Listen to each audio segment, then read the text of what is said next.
Maganda ang simula ng Los Angeles Lakers with 11 wins and 4 losses record at currently top 4 din sa West. At ngayon mas healthy na rin ang team sa comeback din ng isa pa sa main stars nilang si LeBron James, kaya inaasahang mananatili lang na ganito as long as kumpleto sila. Bago pa naman bumalik si Bron, maganda na talaga ang laro ng team with Luka Doncic leading the way na may MVP numbers. As we speak, 34 points a game ang average nito, pinakamataas sa buong liga. Then yung all-around game niya pa with 8 rebounds, 9 assists na kasama. And defensively, decent din ang pinapakita. Siya ang number 1 reason kung bakit over 70% ang win rate ng Lakers ngayon. Grabe yung impact kahit saan, no? Sa kanyang teammates, ang gaganda rin ng laro dahil sa gravity niya. Collapsing yung depensa, kaya ang dami nakikreate na magagandang tira. Kanyang team talaga itong Lakers. Ngayon pa nga lang, kita na kung paano niya bubuhatin ang franchise na kung paano magiging mukha nito ng maraming taon. Isa pang star ng team na rason din ang magandang simula nila ay itong si Austin Reeves. Phenomenal din ang laro nito, averaging crazy na 28 points per game, career high niya yan. Grabe, no? With halos the same pang statline kay Luka, 28, 5, and 7.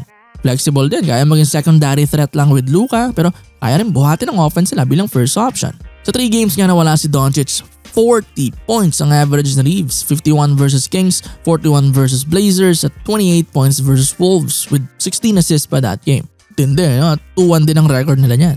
Kaya hindi lumalaylay ang laro natin ng Lakers whether nagpapahinga si Doncic or hindi talaga maglalaro at all. Dahil big threat pa rin ang team nila regardless sa ganda na nilalaro natin na Reeves. Sunod na player na deserving bigyan ng praise ay si DeAndre Ayton. Parang career revival tong stint niya sa Lakers. Matapos ulan niya ng mga criticism sa stay niya sa previous teams niya, tinawag na bust, tamad, not good enough, ay eto nga grabe ang simulang pinapakita niya sa LA. 16 points, 9 rebounds na average with 70% pa na field goal shooting. Career best niya yan if masustain niya the rest ng season. Primary reason ay yung dali ng basketball playing alongside Luka and Reeves. Parehong offensive threats, parehong mahusay din na playmakers. Kaya nasa-set up talaga siya ng maganda. And now with LeBron pa na bumalik, ay mas lalo pa siyang papaldo sa opportunity sa offense. Pero huwag din nating discredit yung husay niya kung paano siya nagka-capitalize sa space na nakukuha niya. Yung mga pick and roll din, diba? Sa pagiging good na finisher, lob threat, sa poste ang hirap din niyang pigilan. Dan yung mid-range jumper niya pa ang ganda rin, isa sa mga pinaka-efficient siya na spot sa court. Also, mas nag-show na rin siya ng effort ngayon. Taliwas sa sinasabi sa kanya bago maglaro rito. Sa kabuuan, nafe-feel talaga ni DeAndre Ayton yung kailangan ng Lake Show. Isang reliable na big man, complementary player kay Luka, at effective on both ends. Panalong pick up talaga ito for the Lakers, no? And mind you, 8 million a year lang to. So, sulit na sulit talaga. Yung triyong yan ang bumuhat talaga sa team para malagay sila sa magandang spot ngayon kahit na wala pa si Bron.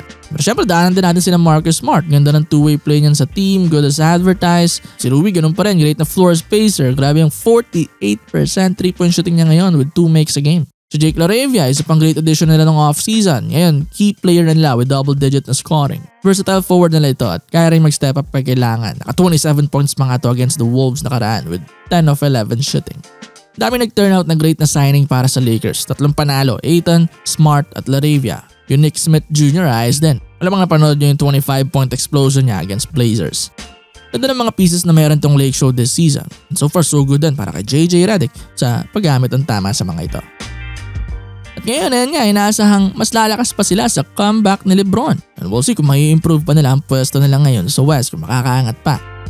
Sa season debut nito, kalmadong 11 points lang pero may 12 assists naman. 6 doon sa 4th quarter niya pag ginawa, pinaka-crucial na part ng game. Maraming basketball IQ at passing skills. Kahit na bumaba talaga ng tuluyan ang scoring niya, bubuhayin pa rin siya sa liga ng talino niya sa court. Sa past 4 to 5 seasons naman, pababa na talaga ang scoring average niya pero yung assist naman yung pangat. Parang ibang form lang na LeBron James, no? 40-year-old form niya. Kaya kahit i-dominate nila Luka at Reeves ang offense this season, makakahanap pa rin ng way itong si Bron para i-elevate pa ang laro ng team. Pero of course, yes, magkakaroon pa rin yan ng mga high scoring night. Hindi naman mawawala yun. Sobrang dami lang talagang weapons natin ni Bron na kaya niya mag-adjust kung anong kailangan ng team sa kanya sa point ito ng kanyang career.